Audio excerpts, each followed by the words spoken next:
Buenas. Hola, bienvenidos. Sofi. Hola. ¿Cómo están? Bienvenidas. Bueno. Hola, Sofi. ¿Quién saludó? No sé, yo, Ruth. Ruth. Hola, Sofi. Hola, Ruth.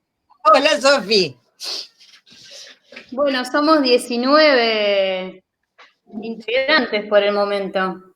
Sí, si quieren, ya que ahí somos bastante igual por ahora, mientras vamos esperando a los demás que se vayan conectando, vamos compartiendo unas fotografías de los humedales del Delta del Paraná.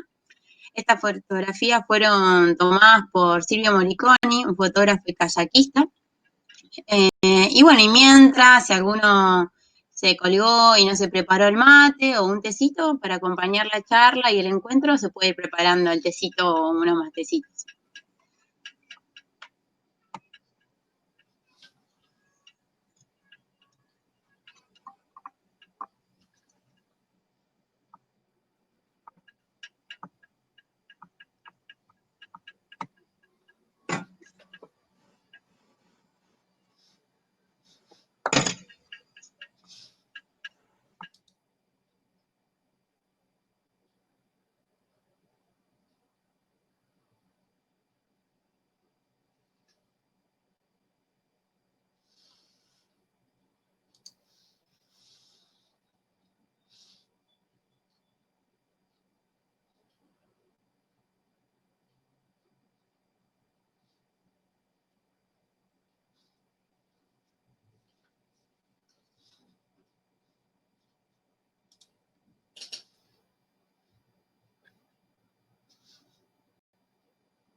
Ahora en unos minutitos les vamos a compartir un rato estas fotografías y así esperamos a quienes aún no se han sumado.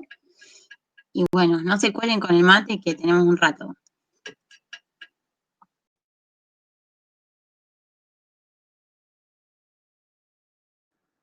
Bueno, si no arrancan la foto, empiezo a cantar chamamé. Yo me preparé para esta ocasión.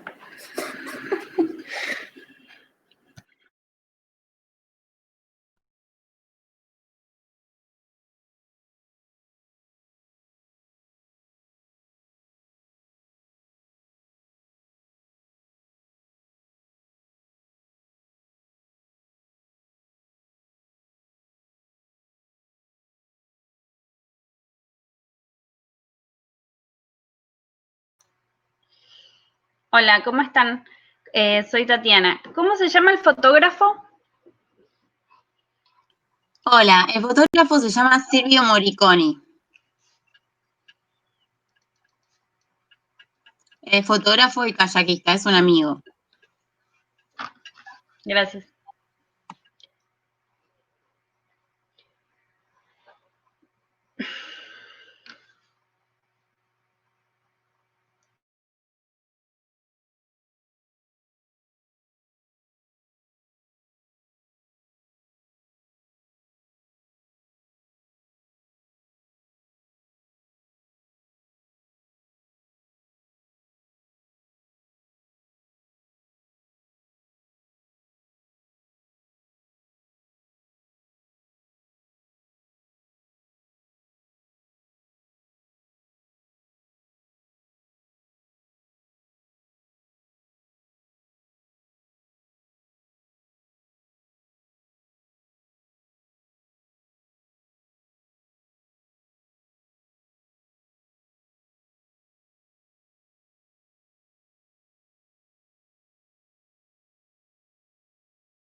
Bueno, bienvenidos. Vamos a ir arrancando. Bueno, las fotos que recién estaban pasando, para quienes se sumaron recién, son del fotógrafo Silvio Moriconi, un amigo fotógrafo y kayakista. Bueno, me presento, mi nombre es Juliana. El día de hoy, en este segundo ciclo de lectura ecofeminista, lo vamos a compartir conmigo y con Sofi Naranjo.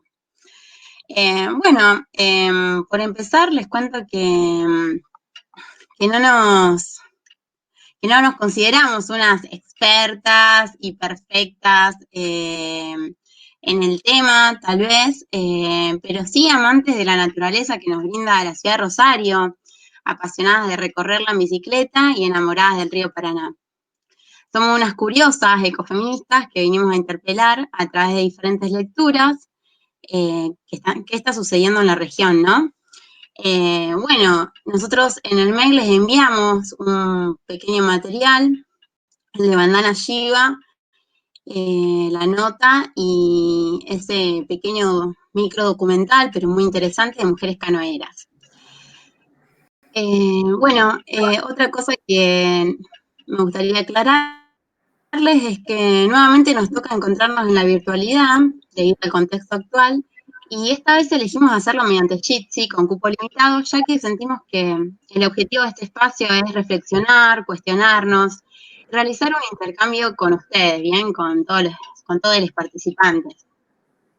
Es un desafío y algo nuevo para nosotras encontrarnos por aquí, pero bueno, tenemos muchas ganas de seguir generando espacios que nos aproximen, así que vamos a experimentar la virtualidad.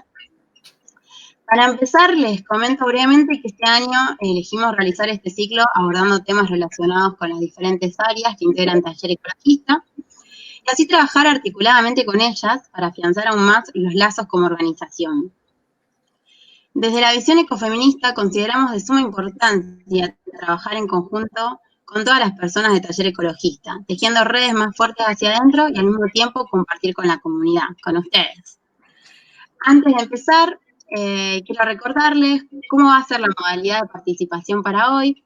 Sugerimos mantener todos los micrófonos y cámaras apagadas mientras no estén hablando.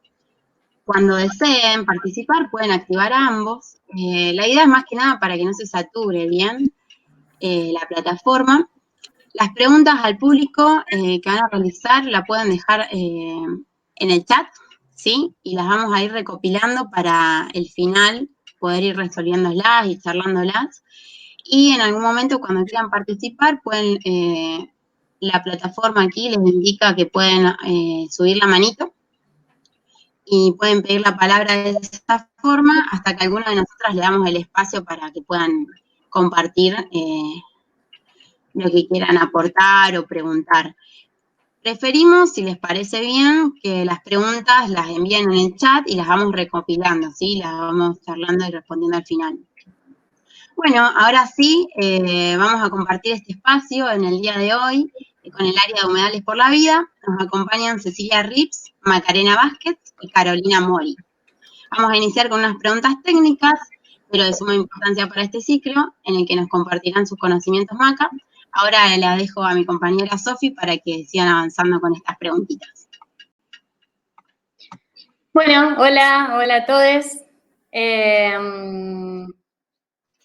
Gracias, Juli, por esa intro. Perdón por todas las pautas que le mandamos por mail y le repetimos, pero de nuevo queremos seguir recalcando que para nosotras encontrarnos en la virtualidad y en una sesión de, ¿cuántos somos en Jitsi? 43, bueno, nos llena el corazón de alegría, pero a la vez también nos da un poquito de cagazo y queremos que salga todo bien y que tanto el mensaje y el intercambio sea fluido. Bueno, ¿cómo pensamos la estructura del encuentro? Charlar un poquito con alguna compa del área de humedales. Después Juli y yo vamos a hacer algunas reflexiones en torno a esta temática y con perspectiva ecofeminista, jugando un poco también. Y después, el tercer bloque va a ser la parte de preguntas abiertas. Así que si tienen preguntas, las pueden ir tirando en el chat o se las anotan y las dejamos para el final. Bueno, queríamos invitar a Macarena Vázquez.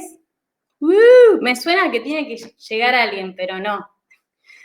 Del área de humedales para que, nada, queríamos charlar algunos conceptos que maneja mucho desde ese área y que nos resultaba importante entender de manera general e introductoria como habitantes de una zona de humedales y como habitantes de la ciudad de Rosario. Y siempre tratar de entender, bueno, qué tiene que ver esto de los humedales conmigo que vivo en la ciudad de Rosario. Maca, ¿estás por ahí? Sí, estoy acá, no sé si se escucha, son muchas ventanitas. Se te ve divina, estás como en un jardín, no sé. Tengo patio atrás, sí. Bueno, Maca, tenemos 4 preguntitas para vos. Espero que nos puedas guiar un poco. Vamos a ver. Estoy tratando de mantener la máxima seriedad posible para este encuentro. Bueno, ¿qué son los humedales? Porque a mí me suena a humedad. ¿Tiene algo que ver? Sí, bueno, o sea, tiene que ver porque los humedales están marcados principalmente por la presencia de agua, que puede ser permanente o no, pero no son ni... O sea, que tengan agua no quiere decir que sean ecosistemas acuáticos, pero tampoco son ecosistemas terrestres, ni tampoco son una transición. Quizás nos resulta difícil en general asociar directamente qué es un humedal porque estamos acostumbrados a pensar en ecosistemas como bosques o selvas o pastizales y todos rápidamente identificamos lo que es un bosque porque en lo que estamos pensando cuando hablamos de un bosque es, o de un pastizal es qué tipo de vegetación cubre esa superficie, digamos. O sea, en un bosque estamos pensando en algo que está lleno de árboles y en un pastizal en algo que está lleno de pasto. Estamos pensando como cuál es el aspecto de la vegetación. Pero cuando estamos pensando en un humedal, en lo que estamos pensando es más bien en el tipo de funciones. O sea, los humedales pueden ser bosques o pueden ser pastizales. Por ejemplo, lo que tenemos acá enfrente de la isla son mayoritariamente pastizales con muchos arroyos y algunos bosques en los albardones. Pero lo que los distingue es que el agua se mueve en estos ecosistemas. Tengo acá una perra salvaje que quiere salir, así que termino con esto y la saco. Que ese agua hace que la materia y la energía cicle de formas muy particulares. Por eso son uno de los ecosistemas más productivos en el sentido de que en general los humedales suelen tener mayor biodiversidad que las áreas que tienen alrededor y también suelen captar más energía solar que a través de las plantas que otros ecosistemas que están cercanos y que tienen tal vez menos abundancia de agua. Y el agua también, por ahí para distinguirlo de un ecosistema acuático, no supera los 6 metros de profundidad en general en un humedal.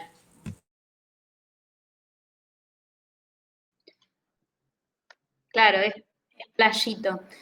Esto que decís de productividad, de capacidad de retener agua, tiene que ver con alguna palabra que se suele escuchar, que son procesos ecosistémicos o servicios ecosistémicos, y cuáles se dan en los humedales, y esta palabra complicada, ¿tiene alguna relación con nuestra vida en la ciudad?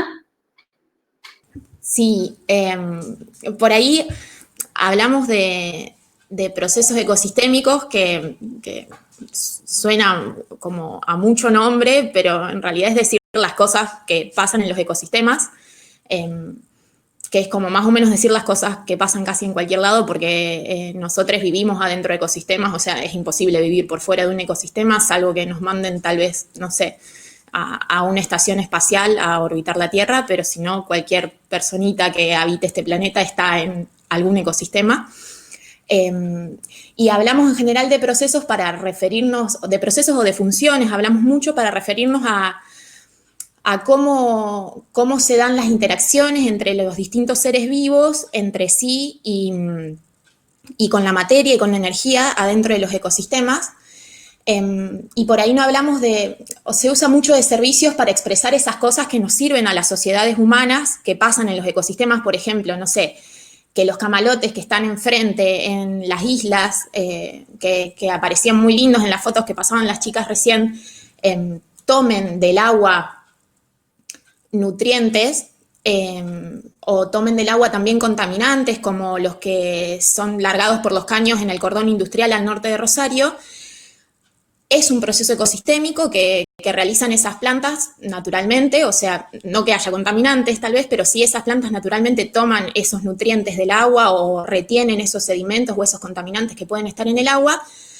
Y a nosotros ese proceso ecosistémico nos sirve, y por eso hay personas que denominan esos procesos ecosistémicos como servicios ecosistémicos, como comparando que, bueno, que podríamos tener, no sé, en vez de camalotes, una planta de filtrado de agua, obvio que nos saldría más caro y que no tendría un montón de otros beneficios que aporta para la sociedad que exista toda esa gran biodiversidad enfrente de nuestra ciudad. Pero por ahí desde Taller Ecologista preferimos más quedarnos con la idea de procesos ecosistémicos o de funciones ecosistémicas porque, por empezar, porque no es que el camalote lo hace para la sociedad humana que está viviendo enfrente o al norte o al sur o donde sea esto de filtrar el agua, sino que lo hace porque existe, porque es su forma de estar en el planeta. Pero además porque a veces la idea de servicios ecosistémicos está muy vinculada como a una mercantilización de la naturaleza o da una falsa idea de posibilidad de suplantar ese servicio natural, por decirlo de alguna forma, por un servicio artificial o con infraestructura humana, que sabemos que en la práctica no es posible porque es imposible reemplazar todo lo que nos brindan los ecosistemas por infraestructura artificial. Y en ese sentido, o sea, todos los procesos ecosistémicos son importantes para los seres humanos. A veces nos damos cuenta más directamente, o sea, si tenemos, por ejemplo, árboles o pastizales, vegetación que retiene el material particulado en el aire, o sea, las cosas esas chiquitas y finitas que están flotando y que si las inhalamos nos hace mal, como por ejemplo las cenizas que vinieron volando el otro día, justo por quemar esos árboles y esos pastizales. Pero bueno, o sea, muchas veces la vegetación puede retener ese material en el aire. Eso a nosotros nos beneficia y es parte de un proceso ecosistémico. El purificar el agua también forma parte de esos procesos ecosistémicos, y el mantenimiento de la biodiversidad misma también es una función ecosistémica. Los humedales cumplen un montón de roles que para nosotros son fundamentales.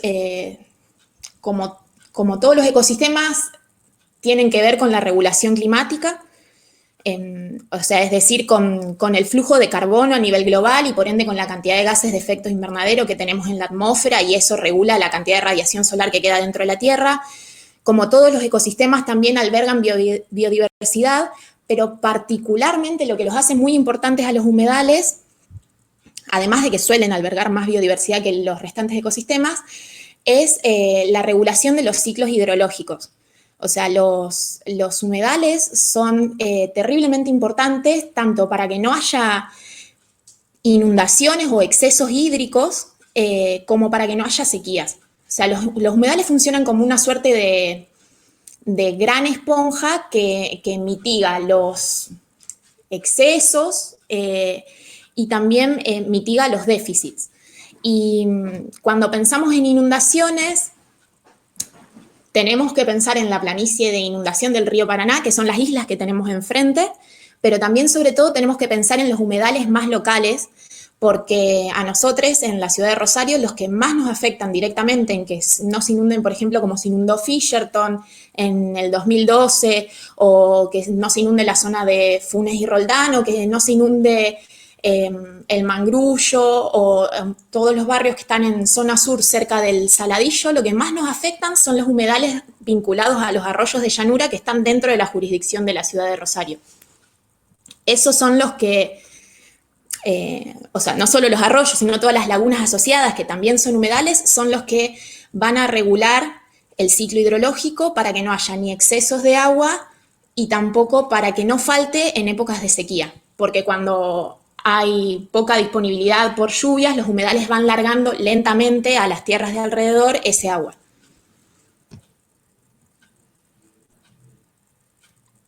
Tuve que apagar el micrófono porque pasaba el churrero. Está bueno esto que, bueno, dijiste un montón de cosas, pero esto último, de no pensar a los humedales solamente como las islas del Paraná, ¿no? Que tenemos, que dentro del propio paisaje de la ciudad tenemos el Saladillo y el Ludueña y bueno, no solamente el arroyito, sino todas las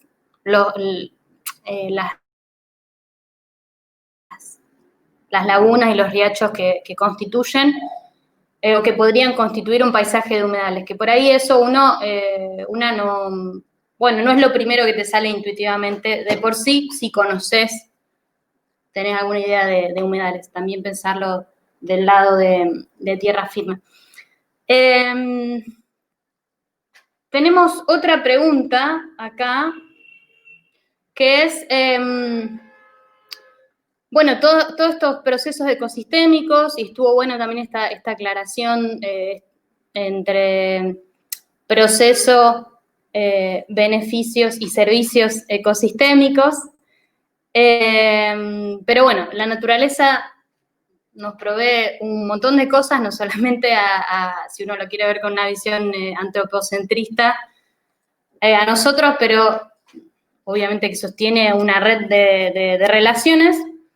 Y cuando pensamos en red de relaciones y en procesos ecosistémicos, viene esta palabrita que es la biodiversidad. ¿Podrías definir, Maca, así sencillo, qué es la biodiversidad y por qué sería importante cuidarla? Sencillo no sé, pero podemos intentar. Por ahí lo más sencillo sería pensar qué es lo que significa la palabra. Biodiversidad es como la variedad o diversidad de formas de vida, y también quizás nuevamente lo que más fácilmente, lo que más rápidamente se nos venga a la cabeza es como la cantidad de especies distintas que hay, que eso es biodiversidad efectivamente, pero la biodiversidad también está en otros niveles. Es decir, no sé, por ejemplo, todas las personas que estamos hoy acá, por más que tengamos la cámara apagada, somos de la especie de Homo sapiens, pero somos todas personas distintas. Y a nivel genético, por ejemplo, somos distintas, y eso hace que si prendiésemos todas las cámaras, podríamos ver, no sé, si el ancho de banda de internet de cada quien lo permite, que todas las personas que estamos acá tenemos cejas, por ejemplo, distintas, por más que seamos la misma especie. Entonces, ¿a qué voy con esto? Que la biodiversidad no es solo la riqueza de especies, sino que, por ejemplo, también es la riqueza genética que tenemos dentro de las especies, que eso es lo que nos permitió, por ejemplo, tener razas de perros o cultivares de alimentos, que por más que sean producto, digamos, de la selección humana, también son biodiversidad. Y también tenemos biodiversidad en otros niveles, digamos, pero más como yendo hacia arriba.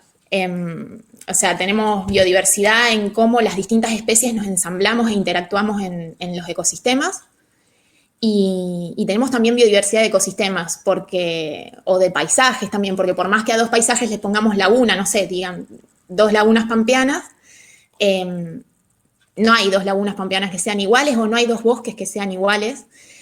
Y otra cosa que es más interesante todavía de la biodiversidad es que la biodiversidad no es solo componentes, o sea, no es solo cantidad de cosas, cantidad de variedades de genes distintos, cantidad de especies distintas, cantidad de ecosistemas distintos, sino que también son tipos de interacciones distintas o procesos distintos. O sea, la biodiversidad tiene que ver como con componentes, con funciones y con estructuras.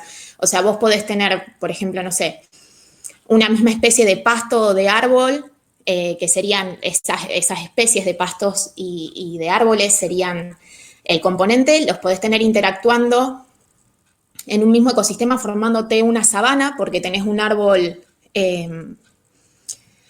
disperso cada tanto, inmerso en el pastizal, o el pastizal puede ser el sotobosque y puede estar todo cubierto por esas especies de árboles. Entonces ahí vemos cómo con los mismos componentes de especies podríamos tener distintas estructuras y nos da distintos paisajes. Eso es también biodiversidad.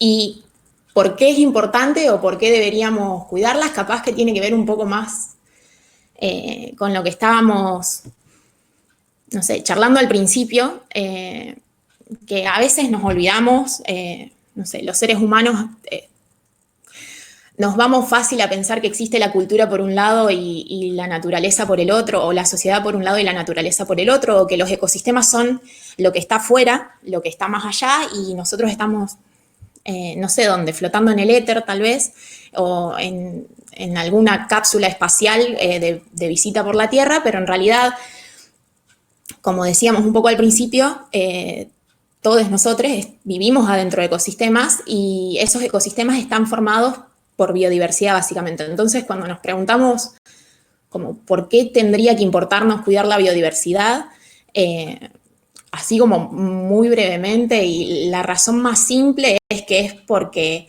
es la base de nuestra existencia. O sea, no importa si, supongo que no es el caso, que todas las personas que estamos acá, probablemente estamos acá en un taller, en un club de lectura ecofeminista, justamente porque sentimos alguna suerte de, no sé, de vínculo especial con eso que entendemos que es la naturaleza. Y entonces, si nos preguntan por qué tenemos que cuidar la biodiversidad, probablemente haya alguna respuesta que tenga que ver más bien como porque sí o porque tiene derecho a existir, pero incluso si fuéramos, no sé, el señor Burns o la persona más malvada y egoísta del universo, nos tendría que interesar cuidar la biodiversidad porque es lo que permite que se sostengan los ecosistemas en los que vivimos todos.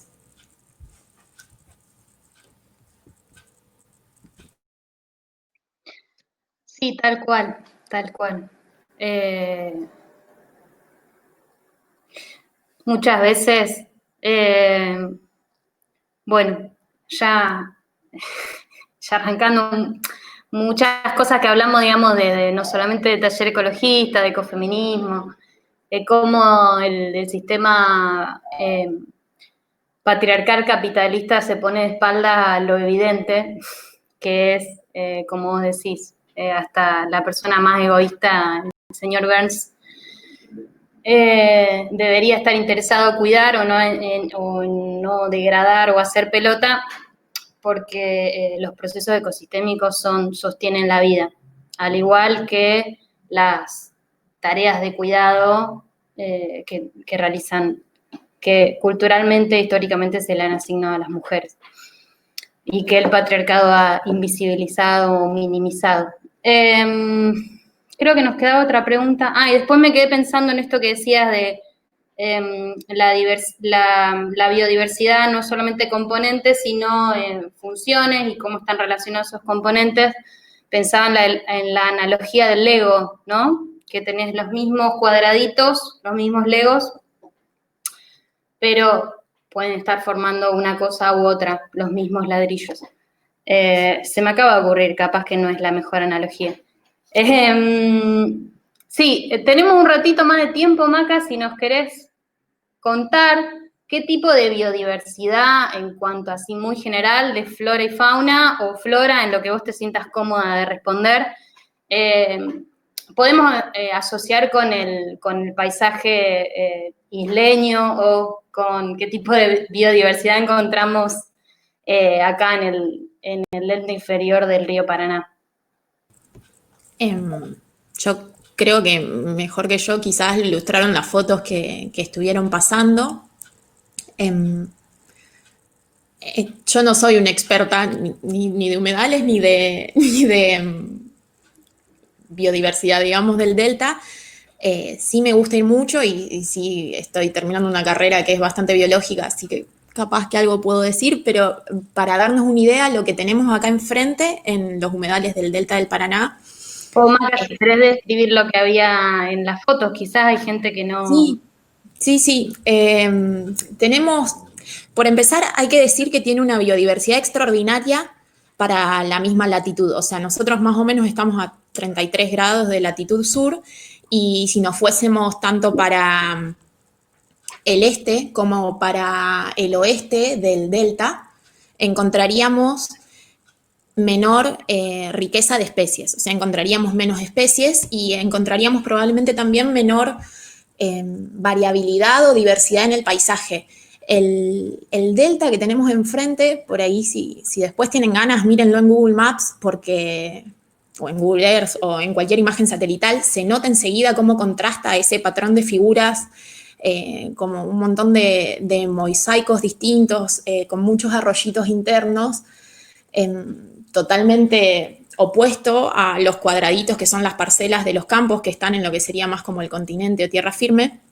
Pero bueno, este delta tiene una diversidad increíble, en parte porque es parte de un corredor biogeográfico enorme que llega, para que se den una idea, no sé si saben dónde queda el Pantanal. El Pantanal es otro humedal muy importante, otro sistema de humedales muy importante que está al sur de Brasil, norte de Paraguay, y nuestro río Paraná está conectado con el río Paraguay. O sea, el río Paraná llega desde Brasil, bastante más al norte, viene por Misiones y desemboca en el río de la Plata, y el río Paraguay confluye con el Paraná a la altura de los esteros de Liberá, más o menos, en Corrientes. No sé si se están ubicando más o menos en el mapa, pero ¿a qué voy con esto? No es un intento de clase de geografía sin mapa, es para decir que ese río que nosotros solemos usar como límite de los estados-nación y límite de las provincias, es en realidad lo que une un montón de paisajes a lo largo de Sudamérica. Entonces, como une todos esos paisajes, trae biodiversidad desde esos espacios tan al norte y podemos encontrar especies que tienen una distribución restringida, digamos, en lo que sería tierra firme, en lo que está como un poco más lejos del río Paraná, a latitudes mucho más cercanas a los trópicos.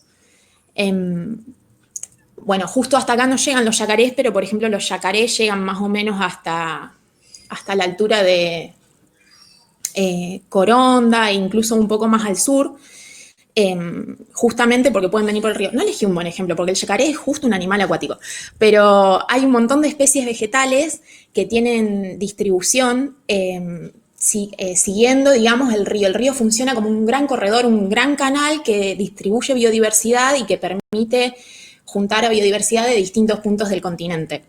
Y además tiene un efecto muy importante en atemperar la temperatura. O sea, básicamente tenés temperaturas mínimas más altas en lo que sería el delta y tenés una humedad más constante. Pero además, por la dinámica propia del río, que tiene crecientes y bajantes, tenés más diversidad en el paisaje. O sea, el paisaje que existe en el delta es sumamente cambiante. Es uno de los factores principalmente que creo que lo ha salvado de ser tan transformado como ha sido transformado nuestro pastizal pampeano o nuestros humedales pampeanos. El delta, como tiene esas, bueno, ahora estamos en un periodo de bajante histórica, pero como tiene esos periodos de creciente histórica, digamos que medio que se lleva puestas casi cualquier construcción que se le hace encima y cualquier intento de hacer producción agrícola también.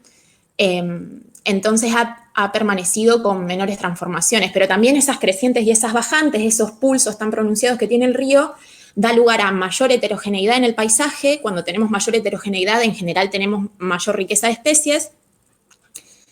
Y además ha dado lugar a especies que están adaptadas a esos ciclos, a esos pulsos del río, y eso es lo que hace tan especial a la biodiversidad del delta. Porque tenemos un montón de plantas que tienen vida corta o que aparecen nada más o cuando el río está alto o cuando el río está bajo, o que tienen formas especiales de reproducirse para adaptarse a estos pulsos del agua, que quedan enterradas. Incluso, bueno, ya son humedales pampeanos, pero también hay peces que están adaptados a que se les sequen las lagunas y quedan los huevitos enterrados y después vuelven a nacer, digamos, y a estar presentes cuando las lluvias llenan las lagunas. Pero nuestro delta realmente es increíble, es hermoso, es mayoritariamente pastizal, es mayoritariamente vegetación herbácea, no se nota mucho porque en general cuando accedemos a través de algún arroyito con muchos bosques formando como galerías que tapan. Y tiene un montón de biodiversidad en las lagunas y tiene una gran riqueza, una enorme riqueza de peces. Y todavía está bastante inexplorado.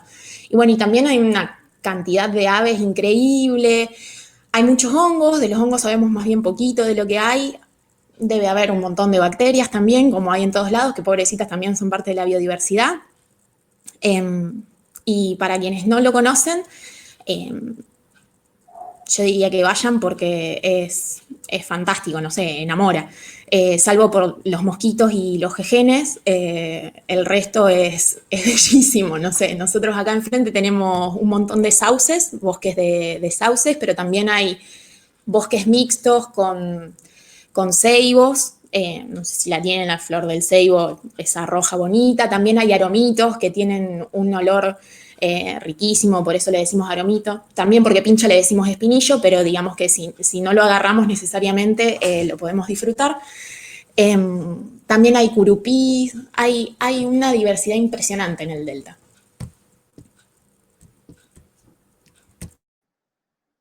El aromito traicionero. Y algunas de las plantas que se veían en la foto, bueno, son camalotes y todo lo que son plantas flotantes, ¿no? El irupé, que es ese plato redondo grande que había una foto con una flor también, redonditas de agua, repollitos. Bueno, y es muy característico, como dice Maca, que en los humedales no sabes, a veces hay tanta vegetación que no se sabe si es tierra o agua, ¿no? En eso híbrido. Y me encantó que dijiste que vayan a verlo en Google Maps, porque, bueno, en Google Earth, porque ahora que no se puede viajar totalmente, no se puede, ahora se puede hacer kayak, pero que no podemos salir tanto, fue una muy buena recomendación. Bueno, ya nos agotamos de preguntas, te agradecemos un montón, Maca, sabemos que no son preguntas fáciles de responder, así, abuelo de pájaro, y bueno, siempre técnica, pero a la vez siendo clara y tratando de ser didáctica, siempre es muy lindo escucharte. De nuevo, agradecer a Ceci Rips y a Caro Mori, que son otras de las compañeras del área de humedales que nos están acompañando y que después le vamos a dar la palabra. Y bueno, te paso la palabra, Juli, para que empieces a contar un poquito. Sin antes hacerte una pregunta, hablando de biodiversidad en el Delta. Juli, ¿con qué pez del río Paraná te identificás? Y te dejo la palabra. Bueno, muchas gracias, Maca, por compartirnos todos tus conocimientos y realmente súper clara. Y wow, qué pregunta. ¿Con qué pez me identifico? Conocí mucho los peces del Paraná y a mí siempre el que más me gustó fue el pacú, pero no sé, me causa mucha ternura lo gigante y gordo que es y hermoso. Pero hay muchísima variedad de peces y diversidad y otro de los peces que más me ha gustado también ha sido, bueno, el surubí es hermoso. encima tenés el atigrado, tenés el manchado o tenés hasta la combinación de los dos y son muy bellos. Después te voy a tirar una preguntita, Sofía. Muy buena. Bueno, ahora vamos a continuar. En función un poco así de lo que nos estuvo contando Maca sobre los humedales por la vida y la lectura previa que les enviamos, un poco la idea de este encuentro es invitarlos a, digamos, nosotras ahora con Sofi, primero, bueno, les voy a contar un poco yo. La idea es elaborar los pilares del ecofeminismo e intentar asociarlos con lo que nos ha contado, en este caso Maca. Así que, digamos, la idea es cómo podemos pensar nuestro ecosistema, el lugar en que vivimos, desde una perspectiva de género, ¿bien? Así que, bueno, les invito a sumergirnos a las aguas del Paraná con antiparras ecofeministas. Así que, bueno, les voy a contar ahora un poco lo que estuvimos reflexionando. Y, bueno, la idea, y vuelvo a repetir, el que quiera puede ir haciendo las preguntas en el chat. Y al final las vamos a recopilar para al final ir respondiendo y resolviéndolas. Y también al final el que quiera participar va a poder levantar la manito que te da la función ahí Jitsi, la plataforma, y participar y prender el micrófono y si quiere la cámara también. Y ahí eso nosotros le vamos a ir habilitando y va a hacer el intercambio. Bueno, ¿cómo podemos mirar nuestro ecosistema, los humedales, desde una mirada con gafas, con antiparras, en este caso de ecofeministas? Bueno, a ver, debido al estilo de vida que llevamos, la rapidez que nos demanda la rutina urbana, sumado a lo que nos venden los medios y mercados hegemónicos, que concentran el poder, lo manipulan en función de sus beneficios económicos, existe una fuerte y marcada disociación de cuáles son nuestras fuentes de energía, de dónde viene lo que utilizamos todos los días para sobrevivir, qué es lo que necesitamos para vivir. Es como que simplemente voy, prendo el interruptor de la luz, abro el grifo, pero hay como una disociación sobre realmente de dónde vienen todas estas fuentes de energía que nos brindan y nos permiten realmente subsistir y vivir, ¿bien?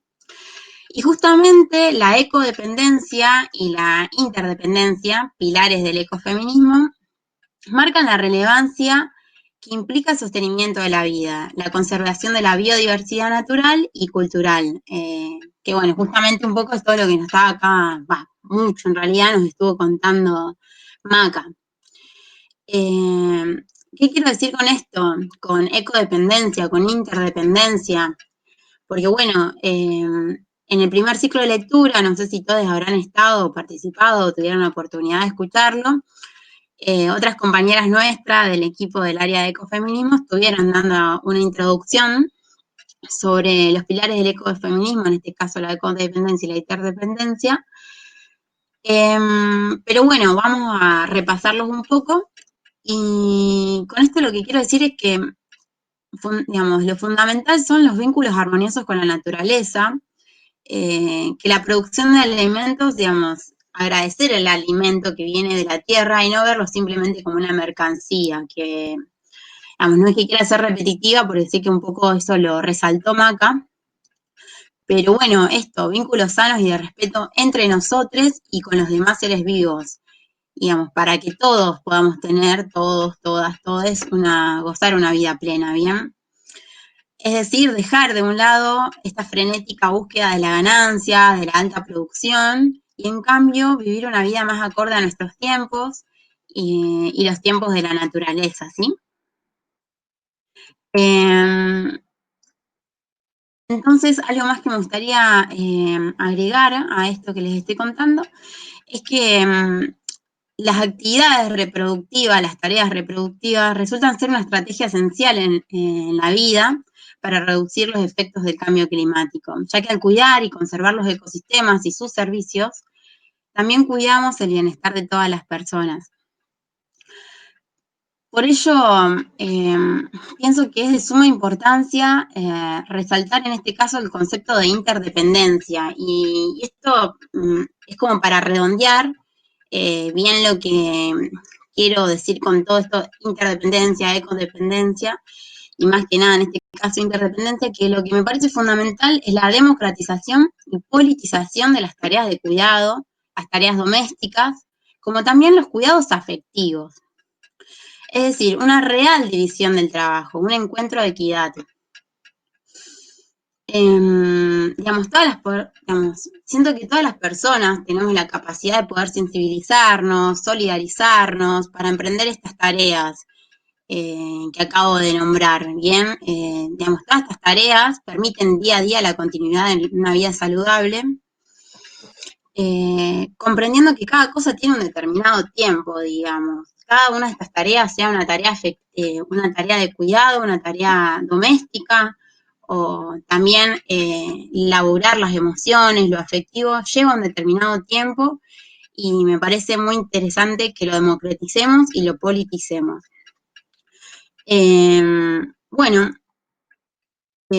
Otro punto que me gustaría comentarles,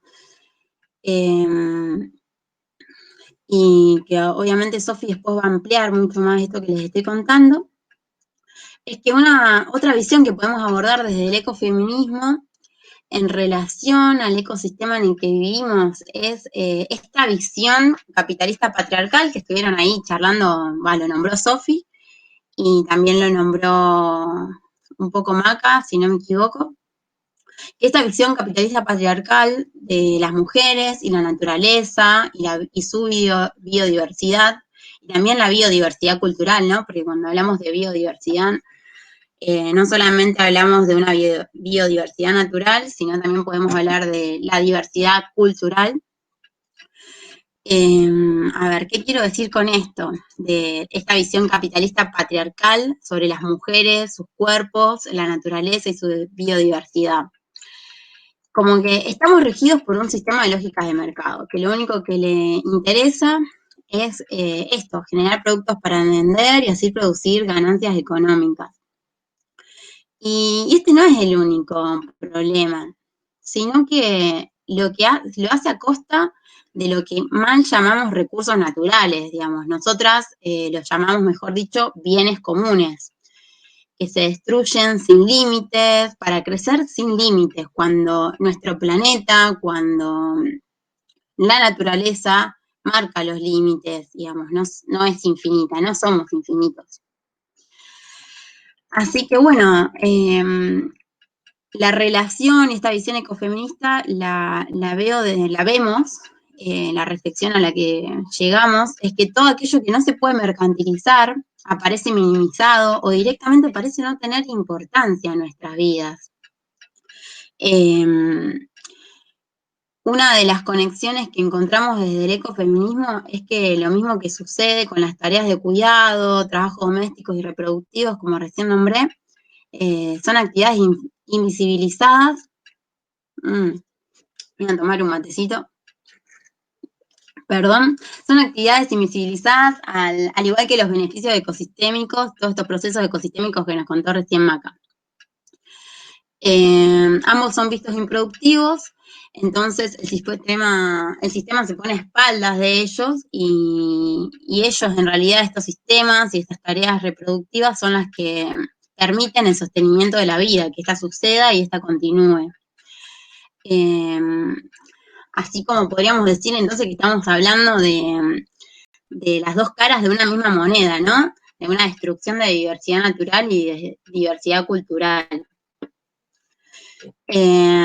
Bueno, no me quiero extender mucho, pero un poco más, otro punto de encuentro importante es que si el ambiente en el que vivimos se enferma, directamente nosotros comenzaremos a enfermarnos, ¿no? Voy a citar, no sé si lograron leer el material que les enviamos, la nota de Vandana Shiva.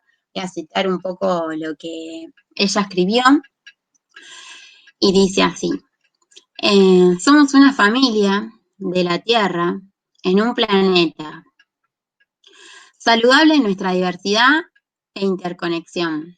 La salud del planeta y nuestra salud no es separable. A medida que se destruyen los bosques, a medida que nuestras granjas se convierten en monocultivos industriales para producir productos tóxicos, nutricionalmente vacíos, y nuestras dietas se degradan a través del procesamiento industrial con productos químicos sintéticos y la ingeniería genética en los laboratorios, nos conectamos a través de enfermedades, en lugar de estar conectados a través de la biodiversidad dentro y fuera de nosotros, a través de un continuo de salud, a través de la biodiversidad.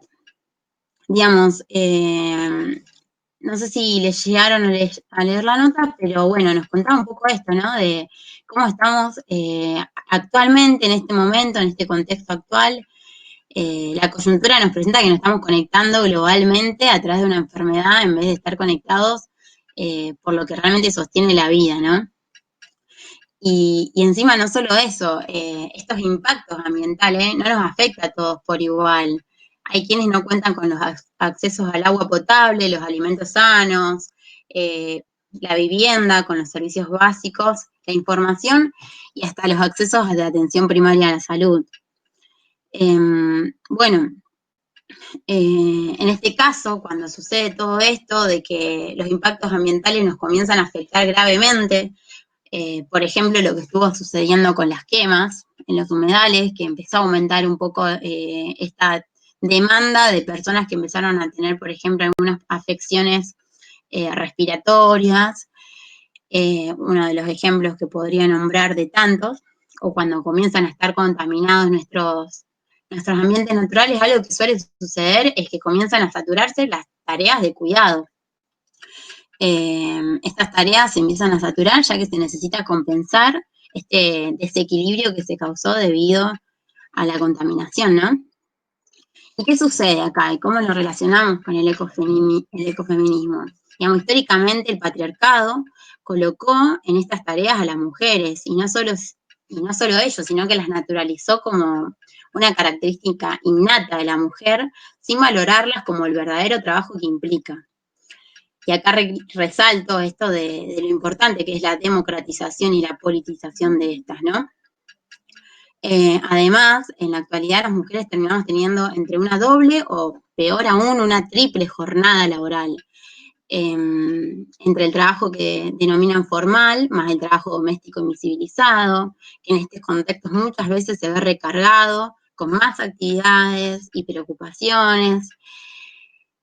Y bueno, y puede sumarse el trabajo de la lucha a esto, por eso hablo de una tercera jornada laboral, a sumarse las luchas de reivindicación de esos derechos vulnerados para el sostenimiento de sus familias. ¿Sí? Las mujeres comienzan a preocuparse, a darse cuenta que estas situaciones las saturan, que ya no pueden más y se unen para poder reivindicar sus derechos y pedir por ellos, ¿no?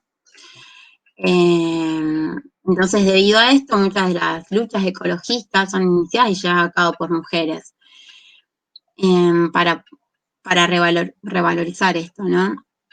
Y de este modo, la organización colectiva, intentar frenar los desastres ambientales, visibilizar, comienza a aparecer en un primer plano, alianzas, redes que se tejen con horizontes en común, estrategias que convergen para priorizar a la continuación de la vida.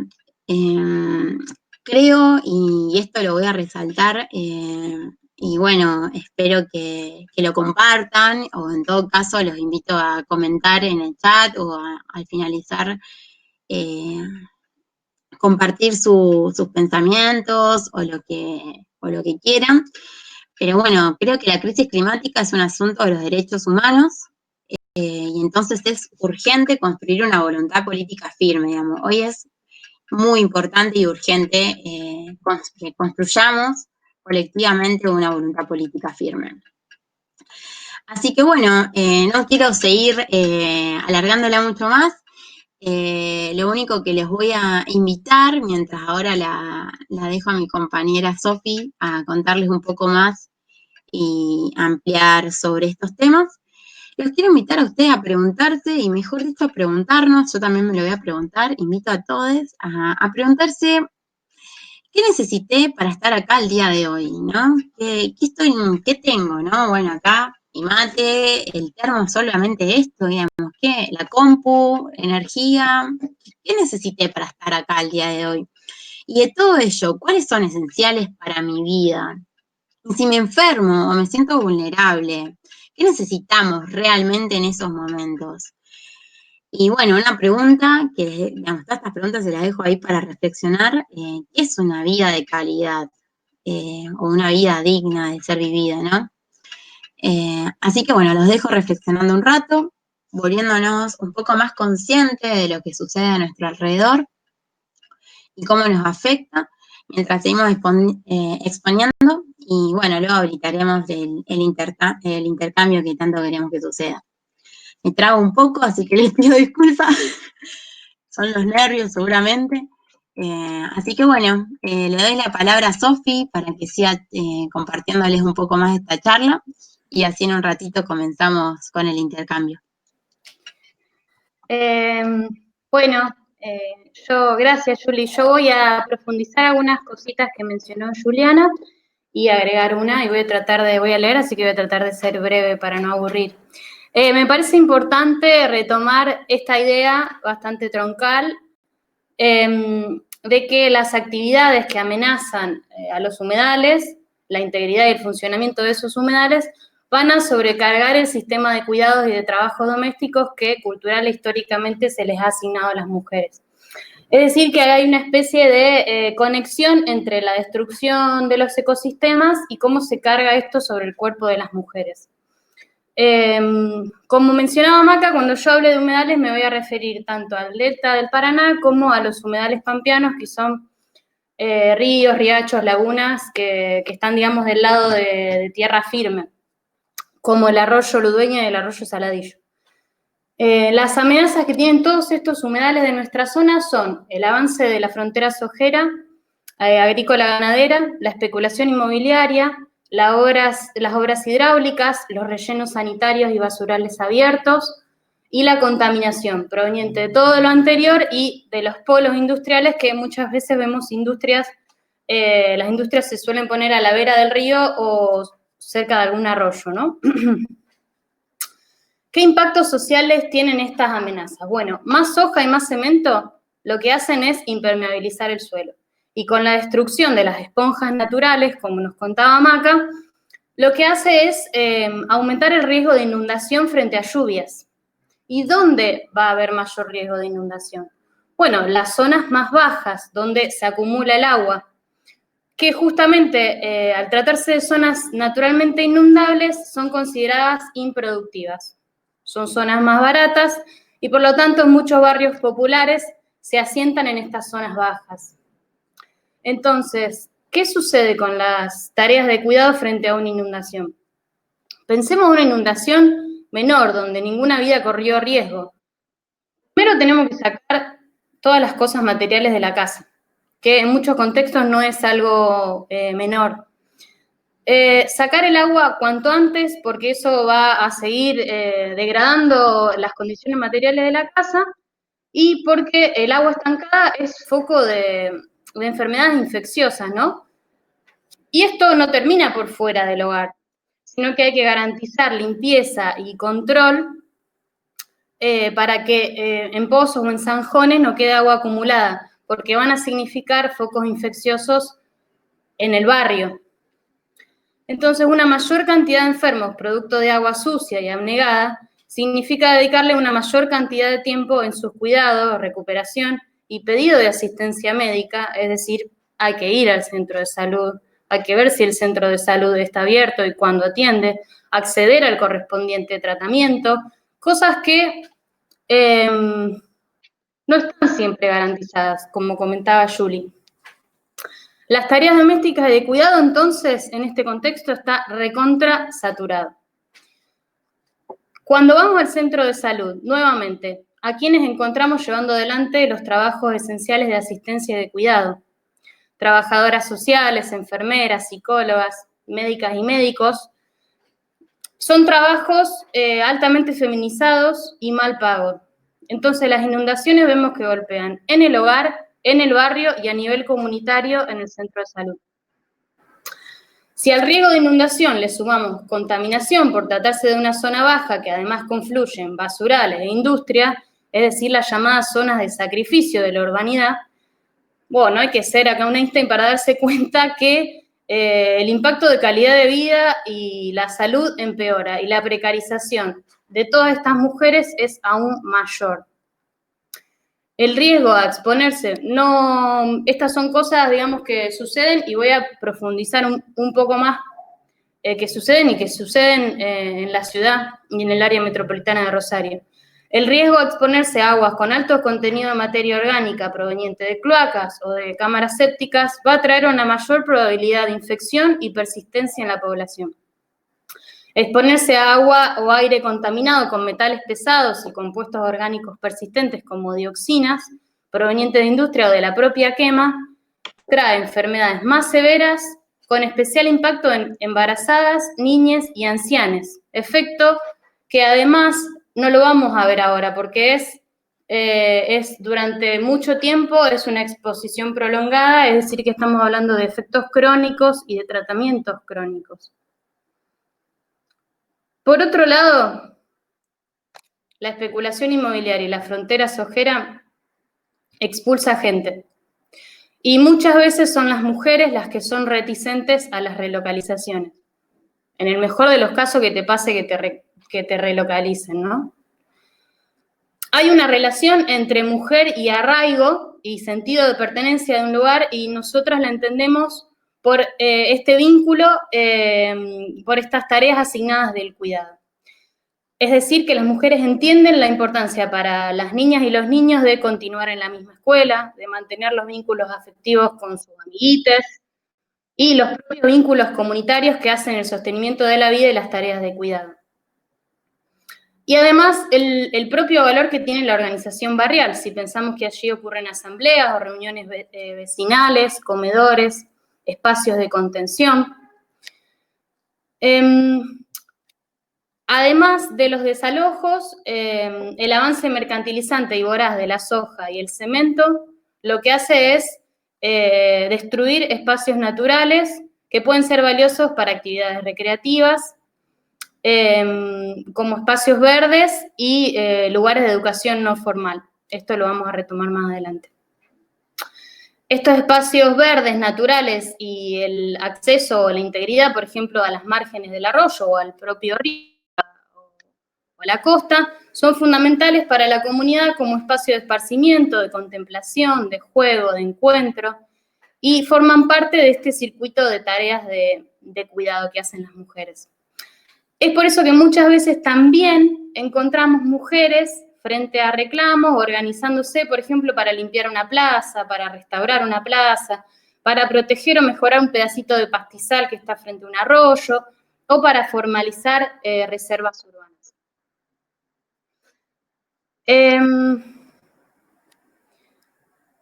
Finalmente, quisiera poner en valor, y ya vinculándolo con el segundo material que mandamos, que es el documental de Mujeres Canoeras, la forma, una vez que las mujeres ven algo, que deciden actuar, la forma en que se organizan y resuelven una problemática, es decir, la forma de hacer política de los grupos de mujeres.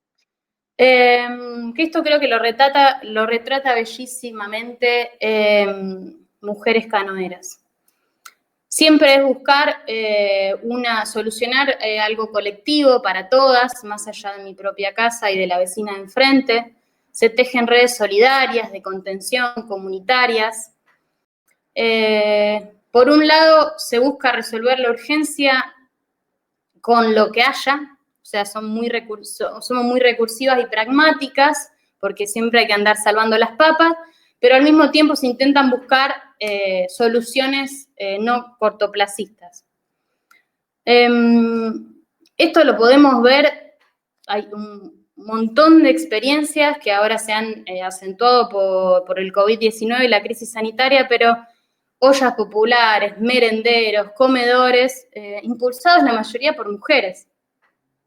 donde se organizan para resistir y buscar resiliencia barrial frente al despojo económico, material y a las crisis. Finalmente, quisiera compartirles, para no hablar por ellas, de alguna forma, quisiera compartirles algunas frases que nos gustaron mucho de este documental. En el documental relata el caso de una cooperativa de pescadores que fue impulsada por mujeres pescadoras de Puerto Vilelas, Chaco. Se organizaron para conseguir sus propias herramientas de trabajo, canoas, y después se siguieron organizando de distintas formas. Esto lo aclaro por si alguien no llegó a ver el documental. Así que, Maggie, cuando quieras, dejamos las... si la cámara me sigue.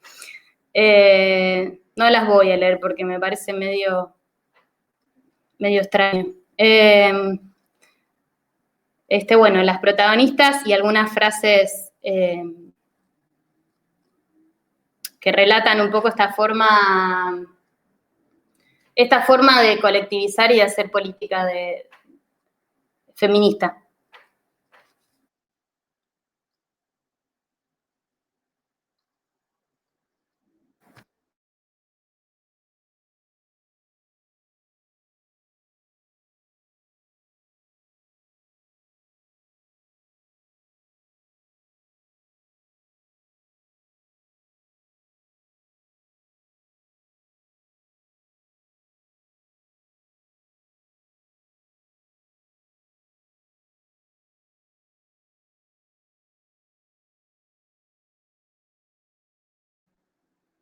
Si alguno vio el documental y quiere dejar alguna apreciación en el chat, también lo puede hacer.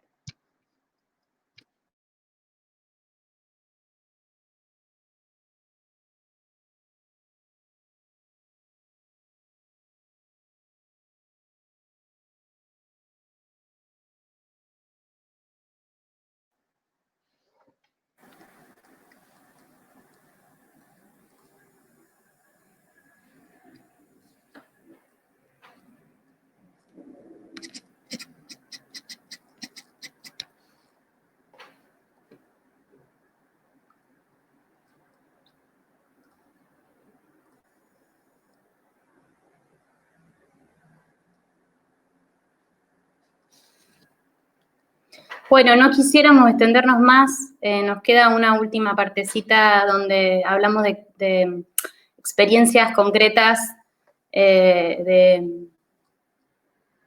el ecofeminismo. Julie, ¿estás por ahí? Sí, aquí estoy.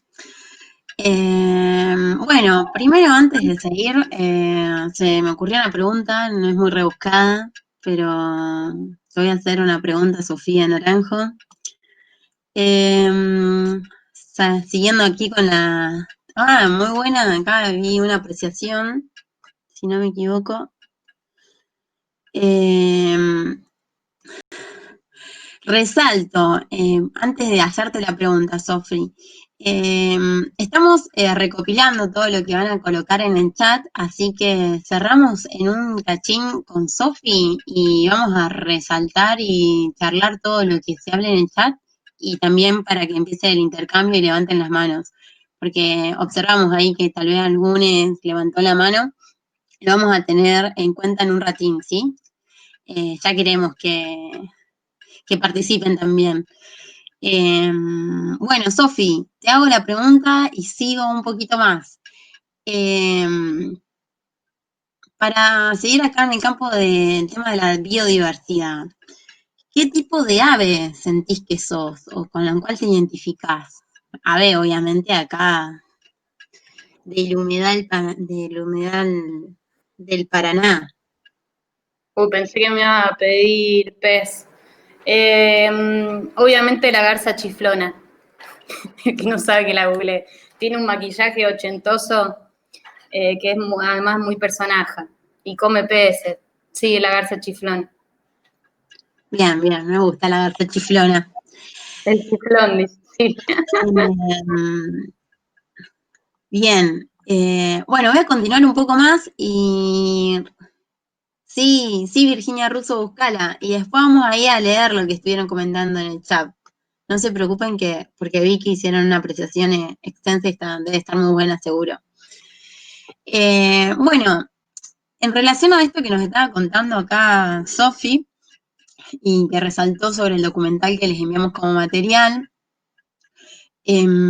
algo que me parece interesante que resaltemos o que charlemos son estas, digamos, formas de acercamiento al río, porque bueno, muchos somos de acá de la ciudad de Rosario o de zonas urbanas, y me parece interesante vincular, digamos, pensar en prácticas que nos entrelacen con los humedales.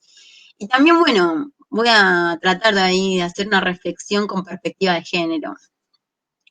¿Y por qué me refiero a esto de acercamientos al humedal?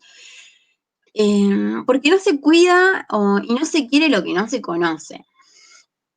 Esta es una frase, seguramente alguien ya la habrá escuchado.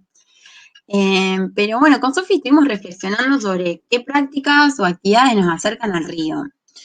Y de este modo conocer las singularidades de este, ¿no? Y bueno, yo tal vez un poco desde lo personal, obviamente luego van a poder todos compartir qué prácticas sienten que los acercan al río para conocerlo y aprender a cuidarlo. Practico kayak, Sofi también, por eso estuvimos reflexionando, por ejemplo, a partir del kayakismo, que más allá de ser una actividad deportiva, es una forma de conectar y encontrarse con la naturaleza de los humedales, ¿no? Así como brevemente les voy a contar así que como un viajecito ahí en las islas, que puede sentir uno, digamos, cuando ya mojás el agua, en el agua de los piecitos, observar de cerca el color marrón y notar que no es mugre lo que le da ese particular color, ¿no? Digamos, al río Paraná se conectan muchos ríos, muchísimos otros ríos, y entre ellos podemos encontrar al río Pilcomayo y al río Bermejo. Tanto el río Pilcomayo como el río Bermejo, por si alguno no sabía, son ríos que nacen en las alturas de las montañas bolivianas. Y arrastran, como digamos, vienen de las alturas, estos ríos, son ríos mucho más finitos que el río Paraná, mucho más angostos, pero arrastran mucha cantidad de arcilla, mucha cantidad de tierra, y que ingresan a nuestro río, al río Paraná, se conectan en la capital correntina. Y no solo le asigna su coloración marrón al río Paraná, sino que también a medida de que estas tierras comienzan a sedimentar, se forman las diferentes islas. Y bueno, esto es algo que comentó Maca, que con la sedimentación y también con los diferentes ciclos que rigen de agua, la sequía, las inundaciones, hablamos de un paisaje dinámico, de un paisaje cambiante a lo largo del tiempo, digamos. No es lo mismo que veamos una foto satelital o una fotografía de algún paisaje de las islas hace unos 10 o 15 o 20 años atrás y que observemos una actual, ¿no? Vamos a encontrar muchos cambios. Y bueno, volviendo un poco aquí en lo que estaba contándoles del kayakismo, una vez húmedos nuestros piecitos y que afrontamos ese momento de generar equilibrio y ingresar al kayak, al bote, para comenzar a remar, algo que sucede es que los movimientos son suaves, casi silenciosos, que nos permiten escuchar y observar en armonía la biodiversidad que nos ofrece el humedal. Digamos, variedad de sonidos, apreciación de diferentes animales. Algo que, por ejemplo, suele suceder es que vas remando y te encontrás con una tortuga posada tomando sol, tomando energía del sol. bueno, paisajes diferentes, con una rica flora, y que de esta rica flora también podemos aprovechar conscientemente sus propiedades. Un ejemplo de muchísimos, que no quiero dejar de mencionarles, sobre la vegetación que podemos encontrar al adentrarnos en estos caminos que se forman entre las islas, es, por ejemplo, la salvia, la artemisa, el paico, un buen tecito de alguna de estas plantas generan efectos beneficiosos y saludables en nosotros. Si alguno quiere ampliar sobre estos beneficios de estas plantas, después les contamos o podemos enviar material, o bueno, asimismo pueden buscar, sino también en el mundo de información de Internet. Así que bueno, un viaje, una experiencia que nos acerca a nuestro ecosistema, nos avecina a una conclusión crucial y vital, que el río es de todos los seres vivos, y que nos permite esta experiencia abordar aprendizajes que abren el filtro perceptivo, sensibilizarnos, ya que al conocer podemos aprender cómo cuidar el ambiente, revalorizar sus beneficios, y de esta forma experimentar, en este caso, bueno, yo comparto el kayakismo porque siento que es una actividad muy cercana y muy sustentable también, pero bueno, seguramente ustedes nos podrán compartir otras, que es una actividad que nos abre un portal hacia nuevas formas de vida saludables con la naturaleza, con nuestra propia naturaleza también. Y de esta forma creo que podemos afianzar estos conceptos que estuvimos charlando, como la ecodependencia o la interdependencia. Y bueno, algo que no quiero dejar de agregar, y que me parece interesante comentarlo, pensar esto desde la perspectiva de género, es que más allá de que actualmente somos más las mujeres que realizamos este deporte, esta actividad, creo que el río sigue siendo un espacio muy liderado por características patriarcales. Digamos, el canotaje surge, las diferentes formas de canotaje surgen como actividades para realizar pesca, caza, las cuales históricamente y culturalmente se las asignaron a los hombres, ¿no? Entonces, esto puede llevar a que algunas veces exista cierta inhibición por parte de, a veces, no digo que sean todos los casos, pero yo siento que puede suceder que a veces realizar actividades que requieren ciertas habilidades que el patriarcado asignó como naturales o más fácil de realizar por los hombres, como cruzar el río, maniobrar en un día con olas, prender un fuego, tener fuerza, no sé, entre otras. Se me ocurren. Es entendible que muchas de nosotras por ahí nos sentimos que no podemos, que cruzar el río nos supera, o que actividades como estas no es para nosotras. Cuando realmente andar en kayak es una forma de mostrarnos que sí podemos, que de a poco podemos adquirir mayor independencia, superación y además permitir aventurarnos en la naturaleza, aprender de ella y de sus tiempos.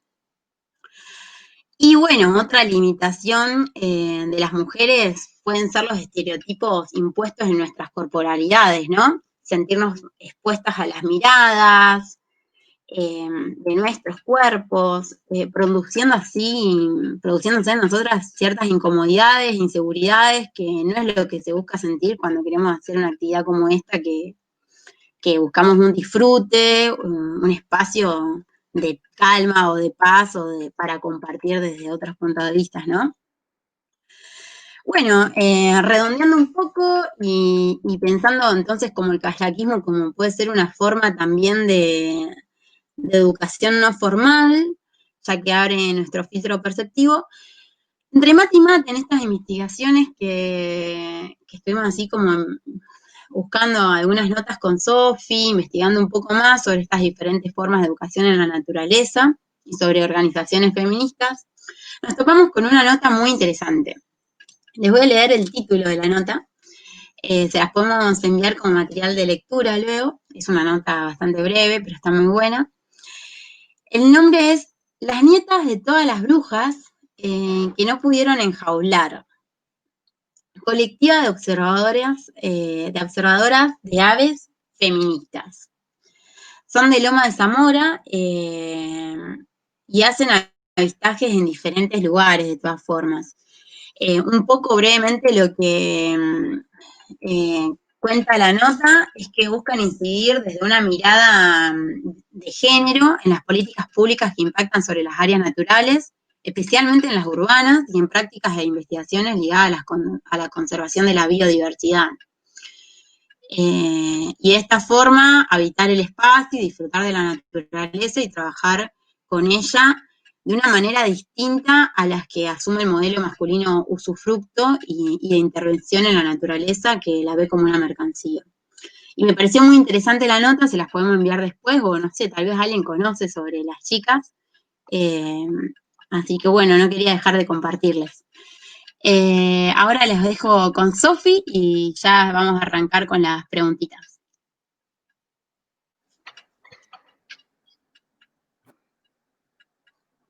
Ay, acá estoy. Lo último que quería agregar en cuanto a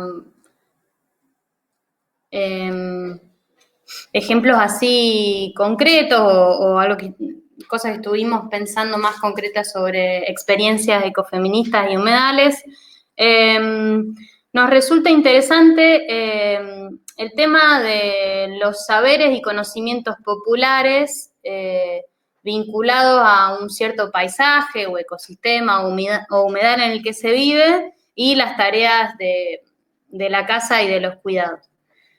Por ejemplo, muchas mujeres, quizás más en un contexto rural o ribereño o inclusive en ciudades en Santa Fe más pequeñas,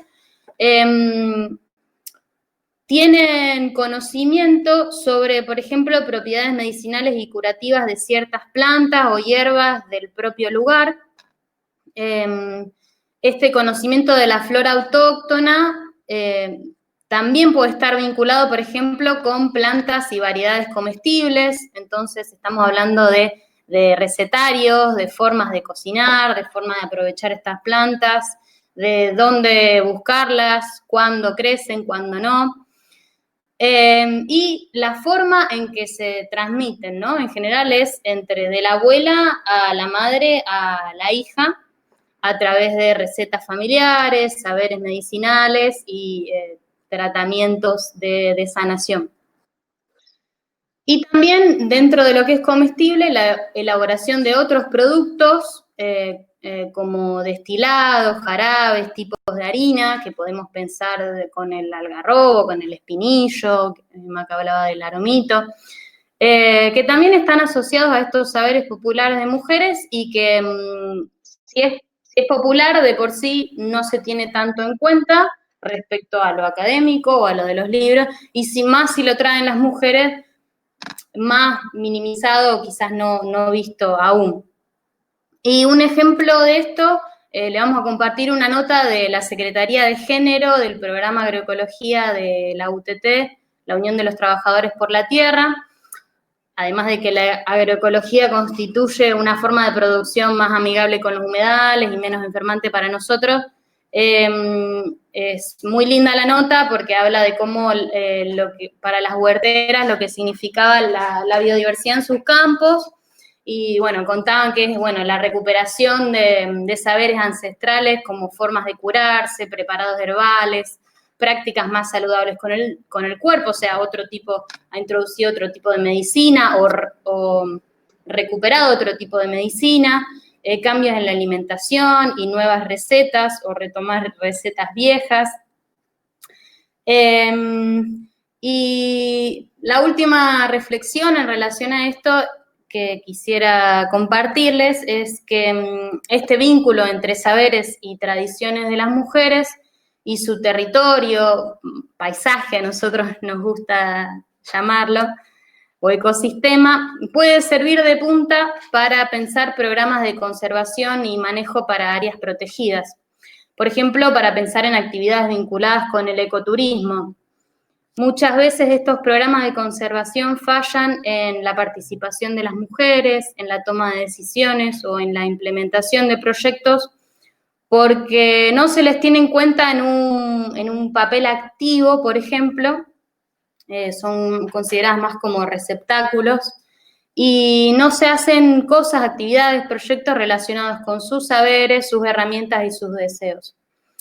El ecoturismo, obviamente, que es uno de los beneficios ecosistémicos. Hoy hablamos de procesos, beneficios y servicios ecosistémicos de los humedales, y fomentar este tipo de emprendimientos de mujeres con productos autóctonos o regionales sería una forma de contribuir a que estos humedales se mantengan sanos, o sea, algo sostenible, de preservar el resto de los beneficios ecosistémicos y generar una fuente de ingreso económico o mayor independencia o sostén de vida para estas mujeres. Eso por ahora, porque ya estamos repasadas de hora.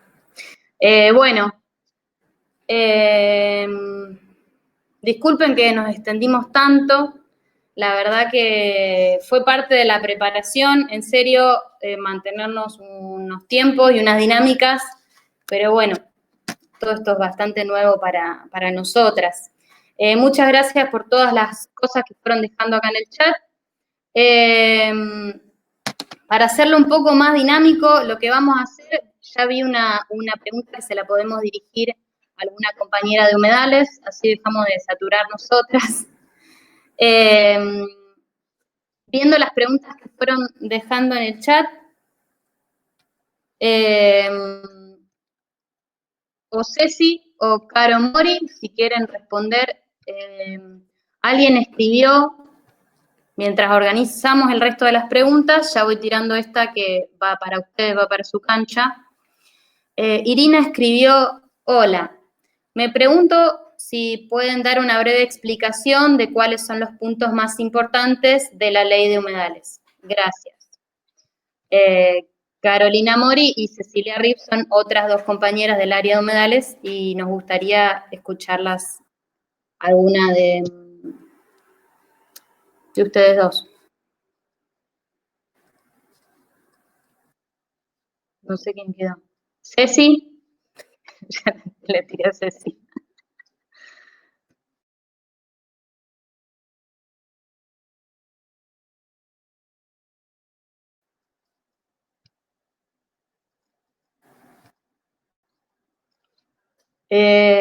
¿Sigue Cecilia Rips en la sala?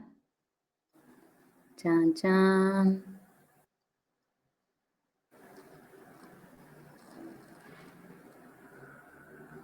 Ah, ya se voy a poner así. Hola chicas, soy Caro Mori. Hola, Caro. Hola. Si nos podés arrojar un poco de luz en esto de... Dale, bueno. Mira, en realidad... Podés activar tu cámara. Lo único que puedo responder para esa pregunta, porque no soy una especialista en ese área bien judicial, jurídico, la ley de humedales no está sancionada.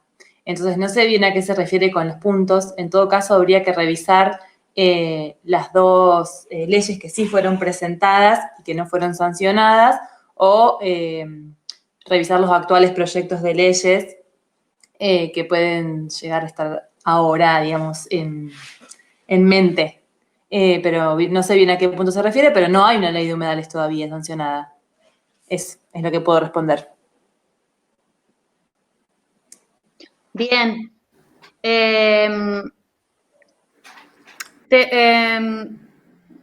Pero sé que cayó, digamos, el estado parlamentario, si, quizás se puede... Ah, acá, Ana Alfán nos va a tirar ahí un centro. Ana. Sí, ¿cómo les va? Brevemente, sí, actualmente no hay un proyecto de ley de humedales en razón de la crisis de incendios que hay nuevamente en la zona de islas del Delta. Está tomando impulso el tema no solo del PIECAS, que es un plan estratégico específico para el Delta del Paraná, que es un acuerdo entre las 3 provincias y Nación, representada por el Ministerio de Ambiente actual, sino también el tema ley de humedales. Pero bueno, se ha intentado 2 veces, 2 veces se aprobó por el Senado, la primera vez por unanimidad, la segunda un poco más dividida, e incluso se habían sacado del texto a los humedales de altura, que son los salares, por un tipo de lobby que no había habido antes, que es el minero, por el interés en litio, que no alcanza la zona del delta, pero es un nuevo jugador que preocupa por el fuerte lobby que tiene, además del sector agropecuario clásico que siempre se opuso a la ley de humedales, y a lo que apunta básicamente es desde ya dar un piso mínimo de protección para todos los humedales del país, que se promueva su conservación y uso sostenible, que se respete a los medios de vida locales, a los usos que se le dan localmente, y que se promueva el ordenamiento territorial de los humedales, que aquellos que son de gran relevancia para la biodiversidad se conserven estrictamente y otros que se pueden hacer usos sea en línea con un respeto con el ambiente, ¿no? Para asegurar que los humedales, por su valor intrínseco, sigan siempre ahí, pero también para garantizar que los beneficios que nos brindan estén para estas generaciones y las que vengan.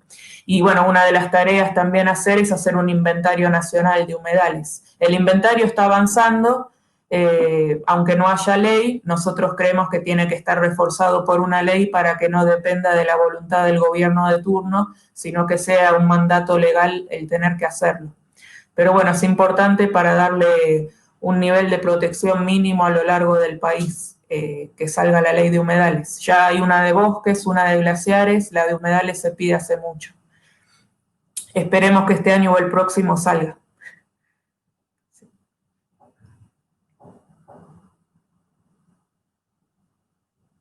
Eso sería. ¿Sí? ¿Se escuchó bien? Sí, Sí, se escuchó súper bien. Bueno. Muchas gracias. Bueno, ahora vamos a abrir acá el intercambio también. Creo que no se me escapa ninguna otra pregunta del chat, si no, ahí vamos a ir revisando de todas formas. Voy a darle la palabra a Maki, que aparece por aquí, que quiere hablar, y quien quiera participar o hacer un intercambio, aportar o hacer una pregunta también a través del micrófono, puede levantar la manito y la vamos anotando para que participen. Maki, si querés. Hola, ¿qué tal? No sé si se me va a escuchar. Cualquier cosa, Giuli, vos avísame, porfa, porque tengo una conexión a internet que me está medio fallando.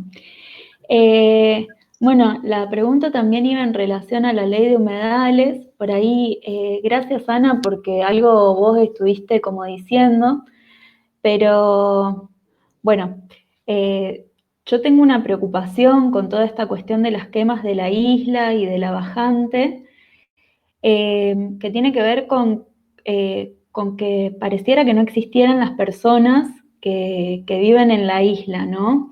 Están como invisibilizadas. Entonces, quería por ahí preguntar 2 cuestiones. La primera es, ¿cómo contempla tanto la ley de humedales como la ley de parques nacionales a las personas que viven en el territorio? ¿Y cuál es la diferencia también que cada una de esas propuestas tiene? Y precisamente, ¿cuán en diálogo están estas propuestas que se hacen con la gente que vive? O sea, ¿cuánto de aquello que se propone fue consultado o charlado o dialogado o trabajado colectivamente con la gente que vive en la isla?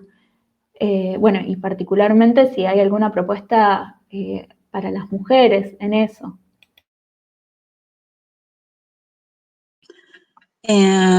Bueno, primero, antes de continuar, quería agradecerte, Ana, antes por tu participación. Maki, en relación a esa pregunta, en relación a lo que nos estás consultando, yo creo que tal vez, no sé si, bueno, Caro ya nos contó un poco sobre la ley.